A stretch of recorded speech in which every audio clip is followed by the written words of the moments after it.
Okay, so I didn't manage my time very well today, so I'm coming at you yet again at the 11th hour with some information that you may have heard me say already, but repetition is good for retention, and like only a handful of people watch this at a time anyway.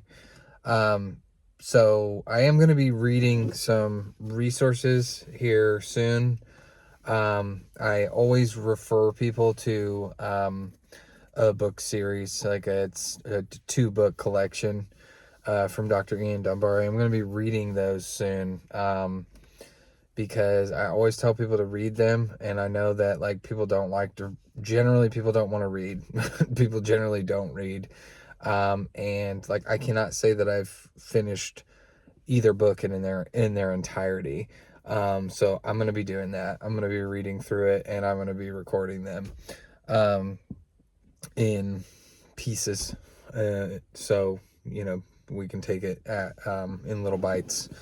But in any event, when your dog, if and when your dog gets loose, and if and when you get your dog to come back to you, because it is, I wouldn't wish it. I wouldn't wish it upon my worst enemy. When I lived just off campus when I was in college, I took my dog Sammy outside um, at nighttime. It was like dark, like it is now. I don't know, remember what time it was exactly, but it was late at night, later at night. And like we lived, like I lived like in a, I was actually living in someone's house, like crashing at somebody's house with Sammy. They were kind enough to let me stay there. Dennis, his name's Dennis, one of the nicest people I ever met. But well, I took Sammy out, and he had seen a bunny. And in these days, I was still using pinch collars, and I did not have the pinch collar backed up. So, if you're unaware, pinch collars that are like even the night. This is not. I say this a lot. This is not going to be a video about pinch collars.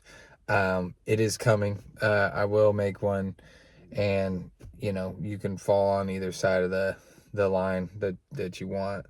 But I don't use those anymore. But what happens when you get the ones from like PetSmart or like freaking Walmart or Meijer or whatever, that you have to pop them apart at the links. Then what happens is those get bowed, and then over time, like they can just pull apart, like from like where they rest in there, where you connect them, where you hook them into one another.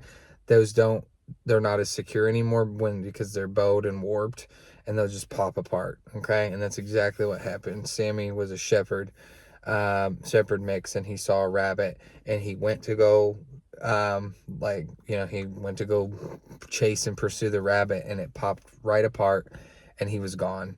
And I did what a human being is inclined to do. Like it's a natural human instinct to yell at him and chase him, and those typically don't work really well. We've talked about this a little bit before as well, but I totally ate shit like when I was chasing him. I fell down, and like that cost me like time, and I lost him. I didn't know where he was. I didn't really know which direction he went. So I was just like running through like rows of houses like near like Fraternity Row, and like I was like crying and screaming for him, and like frat boys were like pointing and laughing at me and stuff. It was the longest like 8 to 10 minutes of my life. It felt like an eternity. Um, the only thing that like felt potentially longer was when I was robbed at gunpoint, like working in the same town. But pretty close.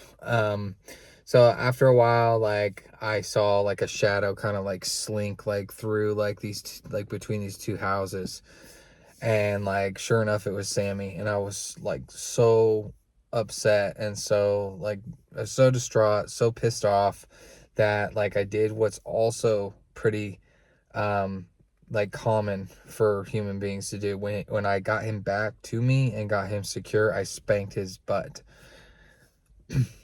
The very last thing you want to do to a dog who came back to you, regardless of how long it took, regardless of your emotional state, the last thing you do is reprimand that dog. The last thing you do is punish them coming back to you, or you will ensure that they evade you even more next time, that they don't come back to you.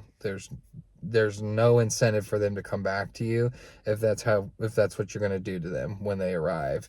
And like, I understand it, I've lived it, but I'm telling you that it's making it statistically less likely that your dog will make it back to you next time, that your dog will have any intention of reaching your location, your person, that next time.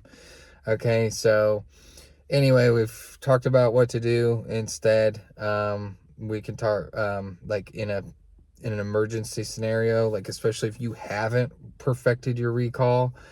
We can talk about improving recall, and maybe like where to even start. So that's going to be somewhere that I can potentially be making a video. So again, just a late night edition, the meandering topic here. But if you made it through this video and you get you thinking, then I'm good with that. All right, thanks for watching.